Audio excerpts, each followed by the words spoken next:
ರೇಣುಕಾಸ್ವಾಮಿ ಕೊಲೆ ಕೇಸ್ನ ಆರೋಪಿಗಳು ಸಲ್ಲಿಸಿರುವಂತಹ ಬೇಲ್ ಅರ್ಜಿಯ ವಿಚಾರಣೆ ಈಗ ಮತ್ತೆ ಆರಂಭ ಆಗಿದೆ. ದರ್ಶನ್ ಸೇರಿ ಉಳಿದ ಆರೋಪಿಗಳಿಗೆ ಬೇಲ್ ಅರ್ಜಿಯನ್ನು ಸಲ್ಲಿಸಿದ್ದಾರೆ. ಅದರಲ್ಲಿ ದರ್ಶನ್ ಸಲ್ಲಿಸಿರುವಂತಹ ಅರ್ಜಿಗೆ ಸಂಬಂಧಿಸಿದಂತೆ ಸಿ.ವಿ. ನಾಗೇಶ್ ಮೊನ್ನೆ ವಾದ ಮಂಡಿಸಿದರು. ಇವತ್ತು ಅಬ್ಜೆಕ್ಷನ್ಗೆ ಟೈಮ್ ಅನ್ನು ಕೇಳಿದ್ರು ಎಸ್ಪಿಪಿ. ಆದರೆ ಸದ್ಯ ಒಂದು ಬೆಳವಣಿಗೆ ಆಗ್ತಾ ಇದೆ. ಉಳಿದ ಇಬ್ಬರು ಆರೋಪಿಗಳು ಈ ಕೇಸ್ನಲ್ಲಿ ಆರೋಪಿ ನಂಬರ್ 11 ಮತ್ತು ಆರೋಪಿ ನಂಬರ್ 12 ನಾಗರಾಜ್ ಮತ್ತು ಲಕ್ಷ್ಮಣ್, ಈ ಇಬ್ಬರ ಪರವಾಗಿ ಸದ್ಯ ಹಿರಿಯ ವಕೀಲ ಸಂದೇಶ್ ಚೌಟಾ ವಾದ ಮಂಡಿಸ್ತಾ ಇದ್ದಾರೆ. ನಾಗರಾಜ್ಗೆ ಸಂಬಂಧಿಸಿದಂತೆ ಅವರು ವಾದ ಮಂಡಿಸ್ತಾ ಇದ್ದಾರೆ. ನಾಗರಾಜ್ ಮತ್ತು ಲಕ್ಷ್ಮಣ್ಗೆ ಸಂಬಂಧಿಸಿದಂತೆ ಈ ಆರೋಪಿಗಳ ವಿರುದ್ಧ ಕೊಲೆ 302, ಒಳಸಂಚು 120B ಮತ್ತು ಕಾಮನ್ ಇಂಟೆನ್ಷನ್ ಸಾಮಾನ್ಯ ಉದ್ದೇಶ ಇದಕ್ಕೆ ಸಂಬಂಧಿಸಿದಂಥ ಸೆಕ್ಷನ್ಗಳನ್ನು ಹಾಕಲಾಗಿದೆ. ಜೊತೆಗೆ ಸಾಕ್ಷ್ಯ ನಾಶದ ಸೆಕ್ಷನ್ನ ಅಡಿಯಲ್ಲಿ ಚಾರ್ಜಸ್ ಫ್ರೇಮ್ ಮಾಡಿದ್ದಾರೆ ಅನ್ನೋ ವಿಚಾರವನ್ನು ಮುಂದಿಟ್ಟು ವಾದ ಆರಂಭಿಸಿದ್ದಾರೆ ಸಂದೇಶ್ ಚೌಟಾ. ದರ್ಶನ್ ಪರ ವಕೀಲರು ಮೊನ್ನೆ ವಿವರವಾಗಿ ವಿಸ್ತೃತವಾಗಿ ವಾದ ಮಂಡಿಸಿದರು. ಅದರಲ್ಲಿ ದರ್ಶನಿಗೂ ಈ ಕೇಸಿಗೂ ಸಂಬಂಧ ಇಲ್ಲ, ದರ್ಶನನ್ನು ಉದ್ದೇಶಪೂರ್ವಕವಾಗಿ ಇದರಲ್ಲಿ ಸಿಲುಕಿಸುವಂಥ ಪ್ರಯತ್ನಗಳಾಗಿದೆ ಅನ್ನೋ ವಿಚಾರವನ್ನ ಸಿ.ವಿ. ನಾಗೇಶ್ ಅವರು ಪ್ರತಿಪಾದಿಸಿದರು. ಇವತ್ತು ಸ್ಪೆಷಲ್ ಪಬ್ಲಿಕ್ ಪ್ರಾಸಿಕ್ಯೂಟರ್, ವಿಶೇಷ ಸರ್ಕಾರಿ ಅಭಿಯೋಜಕರು ಅವರು ಇವತ್ತು ಅದಕ್ಕೆ ಅಬ್ಜೆಕ್ಷನ್ ಹಾಕ್ತಾರೆ. ಪ್ರಸನ್ನ ಕುಮಾರ್ ಮತ್ತು ಪ್ರತಿವಾದವನ್ನು ಮಂಡಿಸುವುದಕ್ಕಿದ್ದಾರೆ. ಇದರ ಮಧ್ಯೆ ಇನ್ನಿಬ್ಬರು ಆರೋಪಿಗಳು ಸಲ್ಲಿಸಿರುವಂಥ ಬೇಲ್ ಅರ್ಜಿಯ ವಿಚಾರಣೆ ಈಗ ಆರಂಭ ಆಗಿರೋದು. ಅದು ನಾಗರಾಜ್, ದರ್ಶನ್ನ ಮ್ಯಾನೇಜರ್, ಮತ್ತೊಬ್ಬ ಲಕ್ಷ್ಮಣ್. ಈ ಇಬ್ಬರು ಸಲ್ಲಿಸಿರುವಂಥ ಅರ್ಜಿಯ ವಿಚಾರಣೆ ಆರಂಭ ಆಗಿದೆ. ಇವರ ಮೇಲೆ ಹಾಕಲಾಗಿರುವಂಥ ಸೆಕ್ಷನ್ಸು, ಮಾಡಲಾಗಿರುವಂಥ ಆಪಾದನೆ ಅಥವಾ ದೋಷಾರೋಪಣೆ ಇದಕ್ಕೆ ಸಂಬಂಧಿಸಿದಂತೆ ಅವರು ವಾದ ಮಂಡಿಸ್ತಾ ಇದ್ದಾರೆ. ಪ್ರಮುಖವಾಗಿ ಈ ಇಬ್ಬರ ವಿರುದ್ಧವೂ ಕೂಡ ಯಾವುದೇ ರೀತಿಯಲ್ಲಿ ಈ ಹಿಂದೆ ಕೇಸು ದಾಖಲಾಗಿಲ್ಲ. ಅಂದರೆ ಕ್ರಿಮಿನಲ್ ಹಿನ್ನೆಲೆ ಇರುವಂಥ ವ್ಯಕ್ತಿಗಳು ಈ ಇಬ್ಬರು ಕೂಡ ಅಲ್ಲ, ಹ್ಯಾಬಿಚುವಲ್ ಅಫೆಂಡರ್ಸು ಕೂಡ ಅಲ್ಲ. ಈಗಾಗಲೇ 4 ತಿಂಗಳು ಕಳೆದು ಹೋಯ್ತವರು. ಪೊಲೀಸ್ ಕಸ್ಟಡಿ ಮತ್ತು ಜುಡಿಷಿಯಲ್ ಕಸ್ಟಡಿ ಸೇರಿ 4 ತಿಂಗಳು ಕಳೆದು ಹೋಗಿದೆ. ಪ್ರಕರಣದಲ್ಲಿ ಬೇಲ್ ಪಡೆಯೋದಕ್ಕೆ ಇಬ್ಬರಿಗೂ ಕೂಡ ಹಕ್ಕಿದೆ ಅನ್ನೋದನ್ನ ಸಂದೇಶ್ ಚೌಟಾ ಪ್ರತಿಪಾದಿಸ್ತಾ ಇದ್ದಾರೆ ಆರೋಪಿಗಳ ಪರವಾಗಿ. ಯಾವುದೇ ರೀತಿಯಲ್ಲಿ ಕ್ರಿಮಿನಲ್ ಹಿನ್ನೆಲೆ ಇಲ್ಲ ಇಬ್ಬರ ಮೇಲೆ.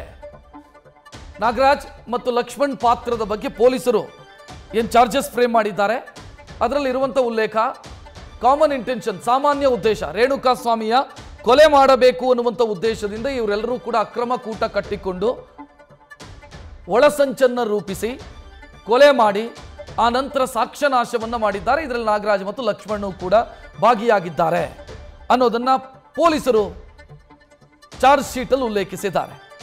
ಅದನ್ನ ಇಲ್ಲಿ ಪ್ರಸ್ತಾಪ ಮಾಡ್ತಿದ್ದಾರೆ ಸಂದೇಶ್ ಚೌಟಾ, ಆರೋಪಿಗಳ ಪರ ವಕೀಲರು.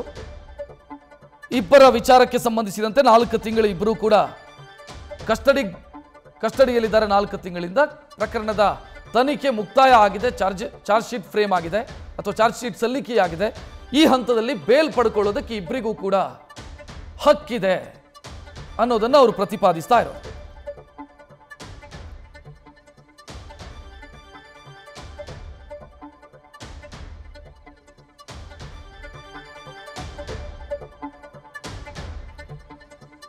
ಈ ಕೇಸ್ನ 17 ಮಂದಿ ಆರೋಪಿಗಳ ಪೈಕಿ 3 ಈಗಾಗಲೇ ಬೇಲ್ ಪಡ್ಕೊಂಡು ಆಚೆ ಬಂದಿದ್ದಾರೆ.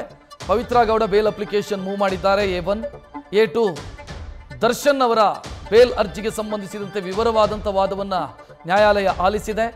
ಇದರ ಜೊತೆಗೆ ಸ್ಟೋನಿ ಬ್ರೂಕ್ನ ವಿನಯ್ ಆತ ಸಲ್ಲಿಸಿರುವಂಥ ಬೇಲ್ ಅರ್ಜಿಗೆ ಸಂಬಂಧಿಸಿದಂತೆ ಮೊನ್ನೆ ವಿಚಾರಣೆಯನ್ನು ಮುಂದೂಡಲಾಗಿತ್ತು. ಜೊತೆಗೆ ಪ್ರದೋಷ್ ಸಲ್ಲಿಸಿದಂಥ ಬೇಲ್ ಅರ್ಜಿಯ ವಿಚಾರಣೆಯನ್ನ ಕೂಡ ಮುಂದೂಡಲಾಗಿದೆ ಇವತ್ತಿಗೆ. ಇನ್ನು ಇವತ್ತು ಫ್ರೆಶ್ ಆಗಿ ಈ ಇಬ್ಬರ ಅಪ್ಲಿಕೇಶನ್ಗೆ ಸಂಬಂಧಿಸಿದಂತೆ ಒಂದು ನಾಗರಾಜ್ ಮತ್ತೊಬ್ಬ ಲಕ್ಷ್ಮಣ್, ಈ ಇಬ್ಬರ ಬೇಲ್ ಅಪ್ಲಿಕೇಶನ್ಗೆ ಸಂಬಂಧಿಸಿದಂತೆ ವಾದ ಆರಂಭ ಆಗಿದೆ. ಸಂದೇಶ್ ಚೌಟಾ ಯಾಕೆ ಬೇಲ್ ಕೊಡಬಹುದು ಈ ಇಬ್ಬರು ಆರೋಪಿಗಳಿಗೆ ಅನ್ನೋದಕ್ಕೆ ಕಾರಣಗಳನ್ನು ವಿವರಿಸ್ತಾ ಇದ್ದಾರೆ ನ್ಯಾಯಾಲಯದ ಮುಂದೆ. ಪ್ರತಿ ಕ್ರಿಮಿನಲ್ ಕೇಸ್ಗಳಲ್ಲೂ ಕೂಡ ಈ ವಿಚಾರವನ್ನು ಮುನ್ನೆಲೆಗೆ ತರ್ತಾರೆ ಯಾವುದೇ ವಕೀಲರು ಕೂಡ. ಅಂದರೆ ಕೇಸು ದಾಖಲಾಗಿದೆ, ತನಿಖೆ ಮುಗಿದಿದೆ, ಚಾರ್ಜ್ ಶೀಟ್ ಸಲ್ಲಿಕೆಯಾಗಿದೆ, ಇನ್ನು ಅವರನ್ನ ಕಸ್ಟಡಿಯಲ್ಲಿ ಇಟ್ಟುಕೊಳ್ಳಬೇಕಾದಂಥ ಅಗತ್ಯ ಇಲ್ಲ. ಅಂದ್ರೆ ತನಿಖೆ ಮುಗಿದ ನಂತರ ಆರೋಪಿಯನ್ನ ಕಸ್ಟಡಿಗೆ ಇಟ್ಟುಕೊಳ್ಳುವಂತ ಜುಡಿಷಿಯಲ್ ಕಸ್ಟಡಿಯಲ್ಲಿ ಇಟ್ಟುಕೊಳ್ಳಬೇಕಾದಂಥ ಅಗತ್ಯ ಇಲ್ಲ. ಬೇಲ್ ಪಡ್ಕೊಳ್ಳೋದಕ್ಕೆ ಅವರು ಯೋಗ್ಯರಿದ್ದಾರೆ ಅನ್ನೋ ವಾದ ಇಲ್ಲೂ ಕೂಡ ಅದೇ ವಾದ ಮಂಡನೆ ಆಗ್ತಾ ಇದೆ.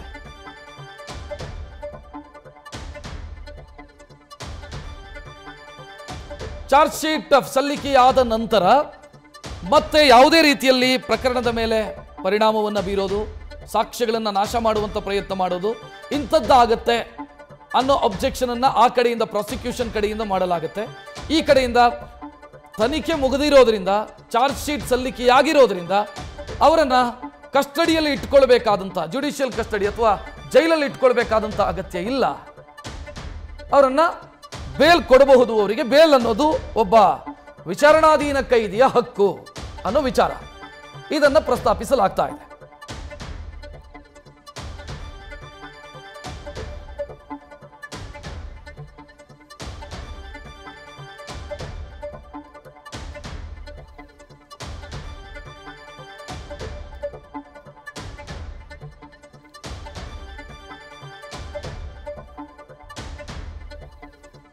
ಇನ್ನು ಈ ಕೇಸ್ನಲ್ಲಿ ಸೆಲೆಬ್ರಿಟಿ ಅರೆಸ್ಟ್ ಆಗಿರೋದ್ರಿಂದ ಈ ಕೇಸು ಸೆನ್ಸೇಷನಲ್ ಆಗಿದೆ ಅನ್ನೋದನ್ನ ಸಂದೇಶ್ ಚೌಟ ವಿವರಿಸ್ತಾ ಇರೋದು.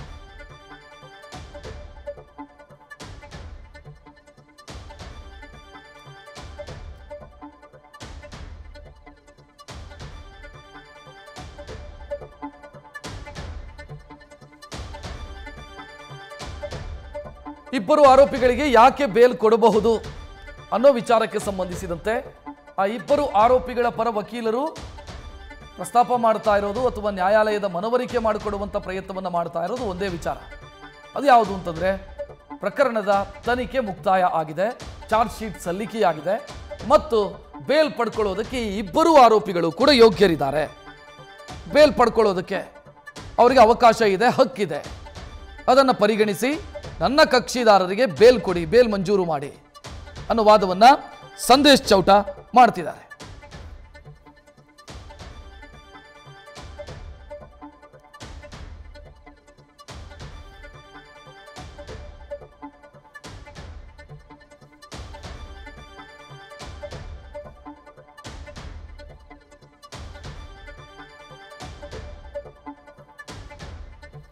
ಒಂದು ಕೇಸ್ನ ತನಿಖೆಯಾಗಿ FIR ದಾಖಲಾಗಿ ಆನಂತರ ತನಿಖೆ ಮುಗಿದು ಚಾರ್ಜ್ ಶೀಟ್ ಸಲ್ಲಿಕೆ ಆಯಿತು ಅಂತಾದರೆ ಕೇಸ್ನ ತನಿಖೆ ಮುಗಿಯಿತು ಅಂತ ಅರ್ಥ.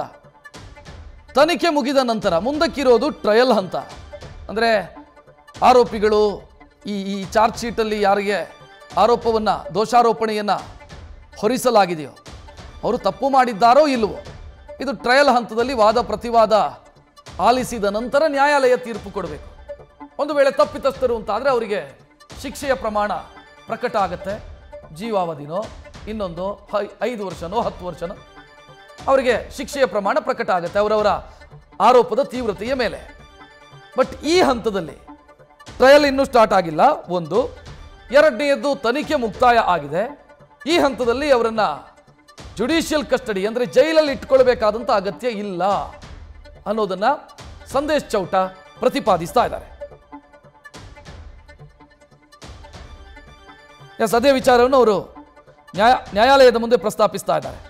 ಅಪರಾಧ ಸಾಬೀತಾಗೋವರೆಗೂ ಕೂಡ ಆರೋಪಿಯನ್ನು ಮುಗ್ಧ ಅಂತ ಪರಿಗಣಿಸಬೇಕು. ಇದು ಕಾನೂನಿನಲ್ಲಿರುವಂಥ ವಿಚಾರ. ಇದು ಅಪರಾಧ ಸಾಬೀತಾಗೋವರೆಗೂ ಕೂಡ ಆತ ಆರೋಪಿ, ಅಕ್ಯೂಸ್ಡ್, ಆತ ಅಪರಾಧಿ ಅಲ್ಲ.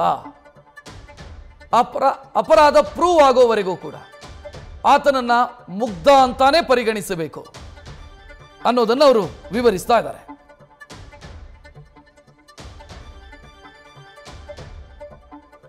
ಮೊನ್ನೆ CV ನಾಗೇಶ್ ಅವರು ಈ ವಿಚಾರವನ್ನು ಪ್ರಸ್ತಾಪ ಮಾಡಿದ್ರು. ಅದನ್ನ ಸಂದೇಶ್ ಚೌಟ ಅವರು ಕೂಡ ಎಂಡೋರ್ಸ್ ಮಾಡ್ತಾ ಇದ್ದಾರೆ.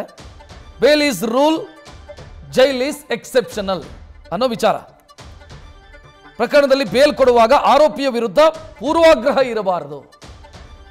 ಪೂರ್ವಾಗ್ರಹ ಅಂತಂದ್ರೆ ಈತ ತಪ್ಪು ಮಾಡಿದ್ದಾನೆ ಅನ್ನೋ ವಿಚಾರವನ್ನು ಮೊದಲೇ ಫಿಕ್ಸ್ ಆಗಿರೋದು ಮನಸ್ಸಿನಲ್ಲಿ, ಪ್ರೆಜುಡಿಸ್ಡ್ ಥಿಂಕಿಂಗ್ ಅಂತ ಕರೀತಾರೆ.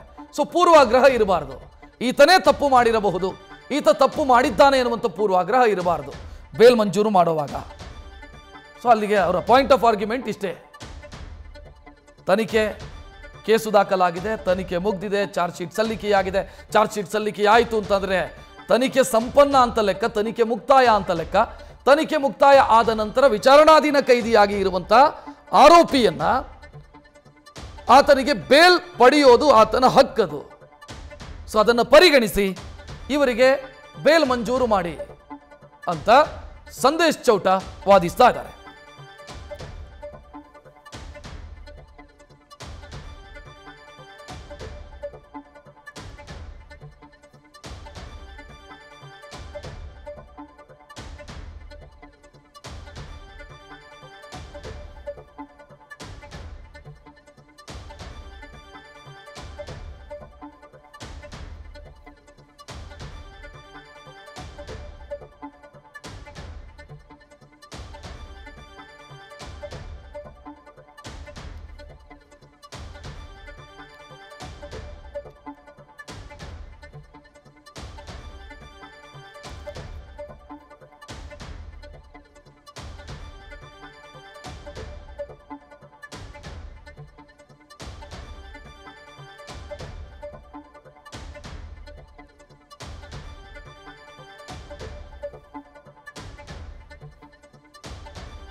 ಇನ್ನು ಈ ಇಬ್ಬರು ಆರೋಪಿಗಳ ವಿರುದ್ಧ ಪೂರ್ವಾಗ್ರಹ ಪೀಡಿತವಾಗಿರಬಾರದು ಅನ್ನೋದನ್ನ ಸಂದೇಶ್ ಚೌಟ ಮತ್ತೆ ಹೇಳ್ತಿದ್ದಾರೆ.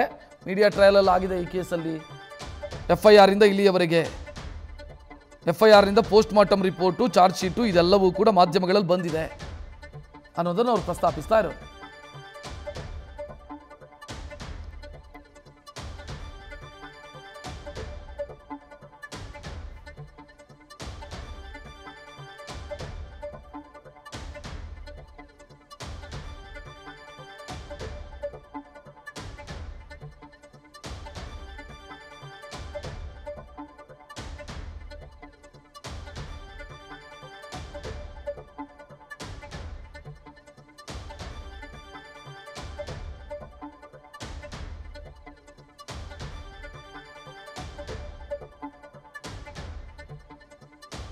ದರ್ಶನ್ ಸಲ್ಲಿಸಿರುವಂಥ ಬೇಲ್ ಅರ್ಜಿಗೆ ಸಂಬಂಧಿಸಿದಂತೆ ಮಧ್ಯಾಹ್ನದ ನಂತರ SPP ಪ್ರಸನ್ನ ಕುಮಾರ್ ಅವರು ವಾದ ಮಂಡಿಸೋದಕ್ಕಿದ್ದಾರೆ, ಅಂದರೆ ಪ್ರತಿವಾದವನ್ನು ಮಂಡಿಸೋದಕ್ಕಿದ್ದಾರೆ. ಅದಕ್ಕೂ ಮುಂಚಿತವಾಗಿ ಸದ್ಯ ಬೇರೆ ಆರೋಪಿಗಳು ಸಲ್ಲಿಸಿರುವಂಥ ಈ ಕೇಸ್ನ ಬೇರೆ ಆರೋಪಿಗಳು ಸಲ್ಲಿಸಿರುವಂಥ ಜಾಮೀನು ಅರ್ಜಿಗೆ ಸಂಬಂಧಿಸಿದಂತೆ ಅವರ ವಕೀಲರು ವಾದ ಮಂಡನೆ ಮಾಡ್ತಾ ಇರೋದು.